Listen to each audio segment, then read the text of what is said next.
नमस्कार, नमो नारायण भक्तों, स्वागत है आप सभी का। भक्तों, 2 अप्रैल 2025 बुधवार को श्री पंचमी ललिता पंचमी है। भक्तों, इसकी बहुत विशेष महिमा है।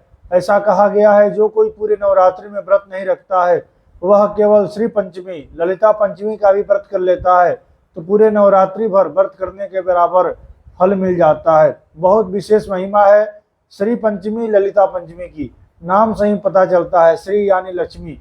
लक्ष्मी की प्राप्ति करना हो तो अवश्य ललिता पंचमी श्री पंचमी का व्रत करना चाहिए। भक्तों, जो भी श्री विद्या के साधक है, उपासक है, उनके लिए एक वरदान है ललिता पंचमी का व्रत। ललिता पंचमी का व्रत करने से माँ भगवती पराम्बा भगवती श्री ललिता की विशेष कृपा आशीर्वाद प्राप्त होती है और लक्ष्मी की अखंड आशीर्वाद प्राप्त होता है। इस दिन हो सके तो व्रत रखें। व्रत 24 घंटा का भी रख सकते हैं और सूर्यास्त के बाद कुछ लेना हो तो आप हल्का शुद्ध सात्विक भोजन भी ग्रहण कर सकते हैं। भक्तों, इस दिन लक्ष्मी को प्रसन्न करने के लिए ललिता सहस्त्रनाम का पाठ अवश्य करना चाहिए। इससे अखंड लक्ष्मी का प्राप्ति होती है। ऐसा कहा गया है, श्री विद्या का दीक्षा लेने के लिए इंद्र लाइन में खड़े रहते हैं, फिर भी श्री विद्या का दीक्षा इंद्र को नहीं प्राप्त होता है। श्री विद्या ललितांबा त्रिपुर सुंदरी का बहुत विशेष महिमा बताया गया है। जो माँ श्री विद्या में ललिता है, माँ ललिता को गायत्री कहा गया है। 10 महाविद्याओं में ललिता को गायत्री की उपाधि दी गई है। गायत्री के समान फल देने वाली हैं।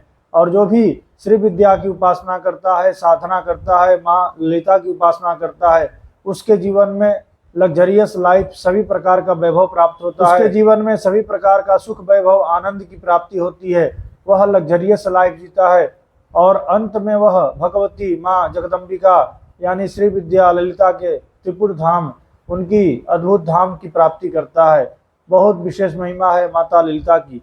आप लोग अवश्य इस दिन व्रत रखें। व्रत रखने के बाद आपको क्या करना है तो ललिता सहस्त्रनाम स्तोत्र का पाठ कीजिएगा। यदि आप नहीं कर सकते हैं तो कोई पंडित जी को बुला करके अपने घर में ललिता सहस्त्रनाम का पाठ, खड्गमाला स्तोत्र का पाठ करना है आपको। और पाठ करने के बाद मैं एक मंत्र लिख रहा हूँ, यह मंत्र का जप कीजिएगा। मैं इसको मुख से नहीं बोल सकता, पर आप लोग चाहें तो इसको जप कर सकते हैं। इस दिन आप लोग लक्ष्मी की प्राप्ति के लिए गन्ने के रस के द्वारा श्री सूक्त बोलते हुए शिवलिंग के ऊपर अभिषेक कीजिएगा। इससे लक्ष्मी की प्राप्ति होगी। एक और प्रयोग है, थोड़ा सा हल्का कठिन लग सकता है, परंतु करेंगे तो लक्ष्मी की विशेष कृपा आशीर्वाद प्राप्त होती है। यह चमत्कारी प्रयोग है, परीक्षित प्रयोग है और तंत्र प्रयोग में भी बताया गया है। क्या करना है कि गन्ने के रस के द्वारा आपको हवन करना है। श्री सूक्त का एक मंत्र बोलना है और गन्ने के रस के द्वारा एक आहुति अग्नि में देना है। अब अग्नि में आप गन्ने का रस डालेंगे तो अग्नि बंद हो जाएगी। इसके लिए सुचारू मात्रा में आपके पास लकड़ी होना चाहिए और गाय का घी होना चाहिए, ताकि आप आहुति डालने से पहले अग्नि को पूरा अग्निमुख कर लीजिए। अग्नि जलते रहना चाहिए, उसके बाद एक आहुति डालना है। कैसे बोलेंगे तो ओम हिरण्यवर्णाम हरिणीम सुवर्ण रजतस्त्रजाम चंद्राम हिरण्मयीं लक्ष्मीं जात वेदो मावह ओम महालक्ष्मी स्वाहा। एक मंत्र बोले, एक श्लोक बोले और एक आहुति अंदर डाल दिए। उसी प्रकार से दूसरा श्लोक मंत्र बोलना है, ओम ताम आवह जात वेदो लक्ष्मी मन पगामिनीम यश्याम हिरण्यविंदेयम गामस्वम पुरुषानहम ओम महालक्ष्मी स्वाहा। दूसरे बार आहुति दे दिए। ऐसे 16 मंत्र हैं श्री सूक्त के।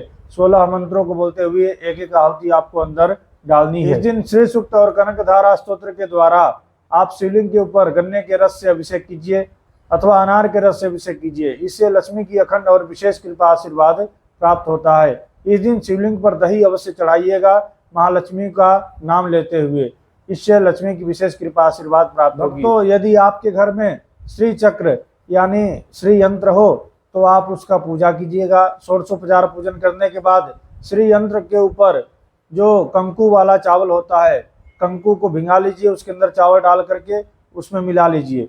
फिर कंकु वाला चावल, उसमें थोड़ा हल्दी भी डालना है और श्री सूक्त अथवा ललिता सहस्त्रनाम का एक एक मंत्र बोलते हुए यंत्र के ऊपर वो चढ़ाइएगा। ललिता सहस्त्रनाम के 1000 नाम है। 1000 नाम में एक एक नाम बोलते हुए आपको चावल चढ़ाना है। ऐसे 2 उंगली में जितना चावल आ जावे उतना चावल आपको श्री यंत्र के ऊपर चढ़ाना है। उसके बाद एक और प्रयोग है, गुलाब की फूल ले लीजिए, देसी गुलाब हो तो अति उत्तम। उसमें थोड़ा कंकु छांट दीजिए और ललिता सहस्त्रनाम का एक एक नाम यानी जो नामावली है ललिता सहस्त्रनाम का, वह बोलते हुए एक एक गुलाब की पंखुड़ियां आपको श्री यंत्र के ऊपर चढ़ाना है। इससे लक्ष्मी की अखंड आशीर्वाद, विशेष कृपा आशीर्वाद प्राप्त होगी और धन संबंधित जो भी कष्ट पीड़ा होगा वह सदैव के लिए आपके जीवन से विदा ले लेगा।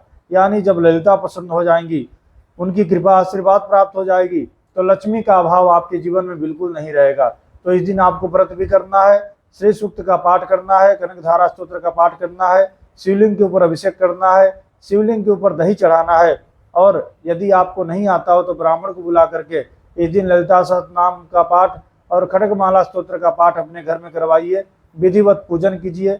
यदि श्री यंत्र आपके घर में न हो तो श्री यंत्र की स्थापना भी आप श्री पंचमी, ललिता पंचमी के दिन कर सकते हैं। भक्तों, यह था ललिता पंचमी के ऊपर वीडियो। आपको यह वीडियो अच्छा लगा हो तो आप इसे लाइक कीजिएगा। हमारे चैनल पर नए हैं तो इसे सब्सक्राइब कर लीजिएगा। बेल आइकन को दबा दीजिए ताकि मैं कोई भी वीडियो अपलोड करूं उसका नोटिफिकेशन आप तक पहुंचे।